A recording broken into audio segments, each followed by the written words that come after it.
saudara dan saudari sekalian, salam sejahtera.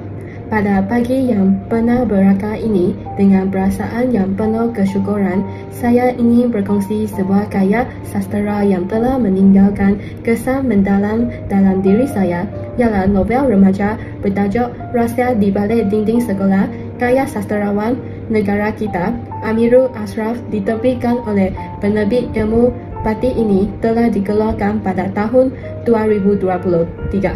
Sebagai seorang pelajar tingkatan tua, saya menemukan banyak persamaan antara pengalaman saya dengan watak utama novel ini, ialah Dani. Penulis telah berjaya mencipta sebuah kisah yang bukan sekadar menghiburkan tetapi syarat dengan pengajaran hidup yang berharga.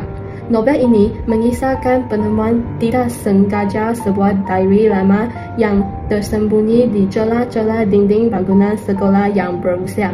Setiap helaian diary yang dikupas oleh Dani seolah-olah membawa kita menyelami sebuah perjalanan masa, menyaksikan bagaimana kehidupan pelajar 3 dekad yang lalu mempunyai persamaan dan perbezaan yang menarik dengan zaman kita sekarang. Bahasa yang digunakan penulis begitu indah dan menyentuh jiwa. Saya masih ingat sebuah petikan yang berbunyi, "Diary ini bagai jambatan yang menghubungkan dua generasi, mengajar kita bahawa meskipun zaman berubah, nilai-nilai murni persahabatan dan semangat belajar tetap kekal relevan." Watak Dani digambarkan dengan begitu hidup sehingga saya dapat merasakan gembira, kerisauan dan keingintahuannya.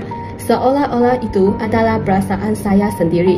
Prosesnya menyelesaikan misteri di sebalik diary tersebut mengajar saya etik ketekunan dan pentingnya berfikir di luar kotak.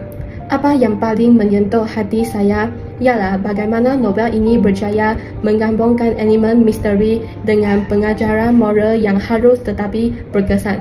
Tak bukan sekadar cerita penggembaraan biasa, tetapi sebuah cerminan kehidupan remaja yang penuh dengan cabaran dan pengajaran.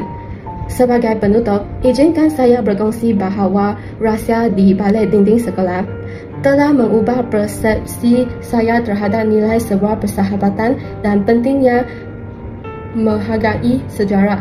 Novel ini layak menjadi bacaan wajib setiap remaja yang ingin menemukan makna sebenar di sebalik rutin harian kehidupan sekolah.